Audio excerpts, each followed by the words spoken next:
So last time we got together, we chatted a little bit about Agentic Commerce, and you had broken it down into like three different areas. I think you described it as the like the research part of it. Yeah, like the marketing and the research, then there's the actual transaction and like shipping and receiving of the product. And then, once I own the product, there's what we're going to call, the service. And sometimes, obviously, service can also come, earlier on in the customer funnel if I'm either, I'm having trouble with shipping or finding the right product that I need. Okay, and there's also the actual purchase when we discussed a little bit about that last time too, where you can authorize an automated agentic service to go out and make a purchase on your behalf within like certain delegated constraints or whatever. So we want to talk about service, and we haven't discussed this up front because I wanted to bounce a couple of ideas off of you and see what your reaction is. I personally think the whole agentic service is even more interesting and potentially more useful to a person, to a consumer, than the purchasing stuff. Because once you buy something and you have issues with it, that's where the real frustration comes in, when you're having to contact service and do stuff to try to correct the situation.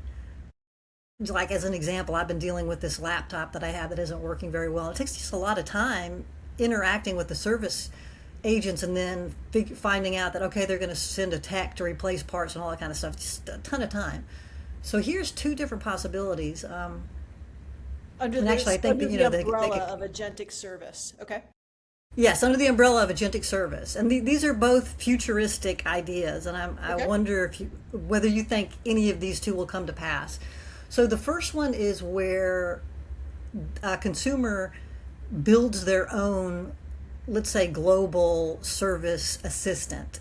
So they could maybe build it completely on their own from some open source components, or probably more likely there'll be startups that will let you configure an already prepared global service agent for a small monthly fee. Maybe you're going to pay like $12 a month, and you'll have this service agent, and you can go in and configure it for the different let's say products that you want it to be able to represent you. So as an example, if my computer is like from Acme Computer, I could purchase this agent, and maybe I enter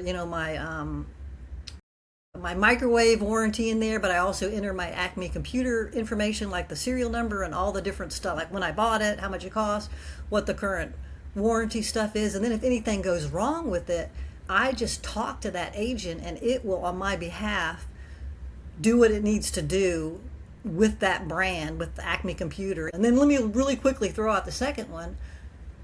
I was thinking about this morning. It's like, wouldn't it be interesting and probably potentially like a marketing ploy for Acme Computer to say, hey, when you buy this computer, we're going to give you an agent that you can configure that's going to work on your behalf, and we guarantee that it isn't always going to act in your best interest. That's a big question mark around there.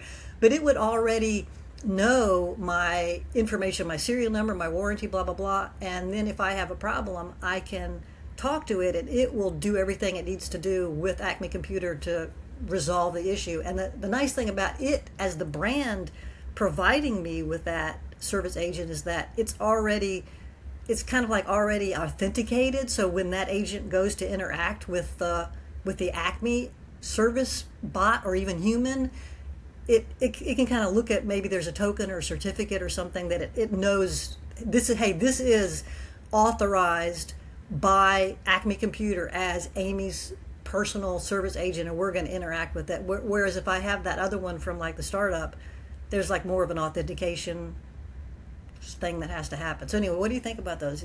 Are any of those like realistically possible for the future? All right, so I'm going to respond to that, and I'm going to respond to it more from what I call the consumer angle. So it's not Okay. about, from my point of view, it's not about what's technically possible. It's about what's plausible given all the human beings and all of the elements that I believe are in play. Okay? Okay. So the first one, based on my own research over the past decade, I don't believe, and I'm going to say yet because that could change. I don't believe yet in any kind of like Uber virtual assistant, right? Even, Okay. if you go back to, and sometimes I like to use the analogy of, is it Ratatouille? That movie with the mouse Remy that sits on the shoulder of the Yeah, yeah, chef. yeah. Like, so, so the little rat, what was it? Little rat was really good at helping him cook. It wasn't like he was also his financial advisor, house cleaner, relationship advisor. Remy was really good at cooking. Okay, so I don't yet believe there's like some kind of like doppelganger version of us, right? I do still believe that, but what I like about what you said, Amy, is I do believe that if there is an Acme Computer will use agents and use like an agent to agent process to create more convenience in your service experience. And I believe banks and retailers and insurance companies will develop what we're going to call like agent to agent experiences that can take into account, because with AI, we can simply analyze more interactions, analyze more data, develop insights in real time, and act on that information. So I believe that it will be a competitive differentiator for the Samsungs and the Apples, and let's call it the Acme computers, to do this proactive service for Mhm. them to anticipate, see what's about to break, push out the software update, push out the patch, and work with your agent on the other side, right? And even I think in some of and like I know that sounds very like digital and very like magic fairy dustish, but even I think it's even like 5 to 10 years ago, I think we had a connected air filter in our bedroom at my home in San Francisco, and it would reorder its own filter. You're right. Yeah, so I think what you're saying is AI should be used to anticipate what the issues are without me having to like actually do like the old heavy lifting of picking up the phone or calling up a chat agent and talking to a bot or to a human. That's maybe I'm not thinking far enough advanced. I'm still like in the old paradigm, whereas you're saying the new paradigm is Acme Computers should know that you got that blue screen. And I think so. yeah, I see what you're saying, but again, that's also But like the I think last there's mile interim thing, steps, right? right? I think it's always a question of timing, Yeah. right? And so I think what I would question, and like this isn't a challenge, Amy, but what I would question is that consumers, like if we think about consumers, right? I don't know if it's been so long, I don't know if you can remember the last time you downloaded a new app. And I can't remember the last time I established, let's say, a new banking relationship or something, really important like that, because we tend to stay in those. Where you download the app for the first time and they're like, well, do you want mobile notifications or email notifications? Do you want mail? Do you want to be called Julie? Do you want to be called? And there's like 14 different like prefixes I can put in front of my last name. Right. Right? For the most part, consumers find that process to be pretty tedious. And we don't like the effort that it takes to customize or offer that information that allows brands to personalize experiences for us. So while I put that out on the table, what I do like about what you're saying is if there were a scenario where I didn't have to do the work, where it would observe me, watch me, kind of a lot like these AI tools are establishing memory today, Yeah. right? Where they would watch me and observe me and then say, okay, this is initially, right? This is a progression. Initially, there might be some kind of information they surface proactively, then they start making suggestions proactively, and then ultimately, when you become like really invisible experiences, they're taking action on my behalf. It's interesting that you take that angle on things because it makes me completely shift the way I was thinking. Again, I'm still like in the older paradigm where as the consumer, the burden is on me to contact the brand and to tell them what the issues are. Mhm. Um, but with all this technology, as long as I'm willing to share certain information about myself and the ecosystem that I'm working in or whatever, they should be able to anticipate my needs. And a lot of those service requirements that would typically before would fall on me, they shouldn't even come up. So I think that's an interesting way to think about it. But Andy, I think it's far out, right? And I think it's Yeah. different. Like if it is a new company that's building a product in 2026, they can think like, oh, we need to structure our content and our data and our support to support like agent to agent communication. If you've been Hmm. around for 100 years, it can be Yeah. harder to make that happen. But I think a lot of this starts with the design. It's I think it's like just with everything, whether it's e-commerce or it's mobile or it's cloud. A lot of these things are hard to do after the fact when they're not built into the initial design or like the story that you're telling about a user's experience. But Well, I I think that's was, good. Yeah. So, and I think what you're saying is that these predictive capabilities that we had talked about and written about pre LLMs should become even more powerful and capable now in the age of agentic AI, and that those can be applied to really reduce, if not eliminate, the need for consumers to even contact a brand. well, yeah, and I think there's a couple things like, we talked a lot about predictive, and predictive has inherent risk.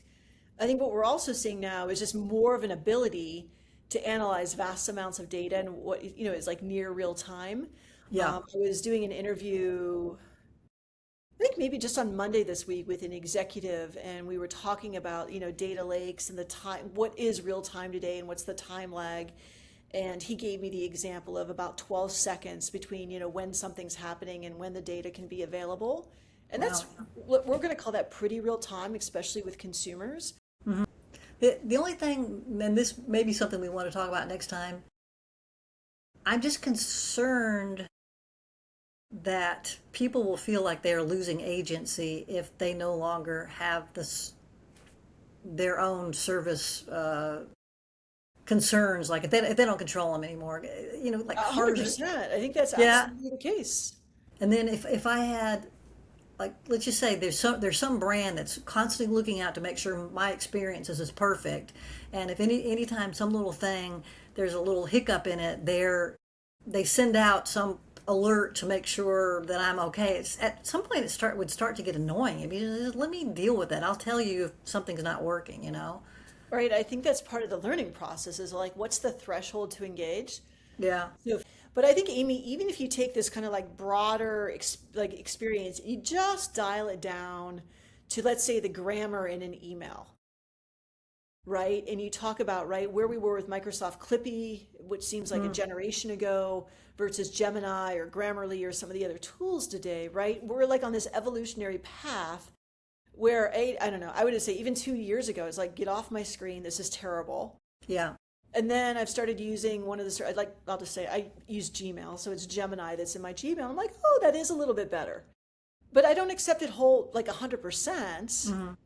I'm still on like a phrase by phrase basis. Okay, that is better, but no, I don't like this other thing. Yeah. But it's a journey of trust and competency on the side of to get there, I think, which And plays into what you're saying, even at just like the one simple task. yeah.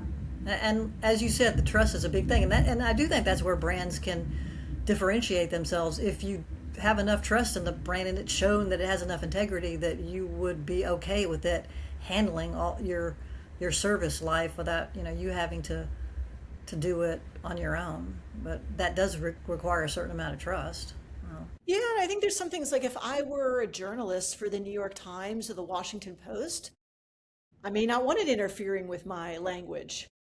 If I'm right. somebody who doesn't write emails very much, I'd be like, oh, this is great. This sounds like so much better than what I could do. And I think there's probably a lot of analogies, whether it's with my car, my refrigerator, my computer, my phone, where there's also, whether it's like a sense of you want agency, you want control, you enjoy the process of diagnosing what's wrong, you enjoy the process of writing or cooking or whatever it is.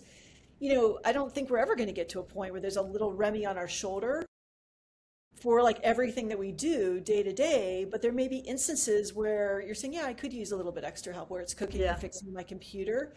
And you opt into that and, I don't know what to say, allow that to become more assistive and agentic for you. I think so. It's definitely an evolution. Mhm. But not just of the technology, but of the consumer and their Yeah. trust and Yeah. Yeah. acceptance and comfort That's kind of what I with meant. those kinds of experiences.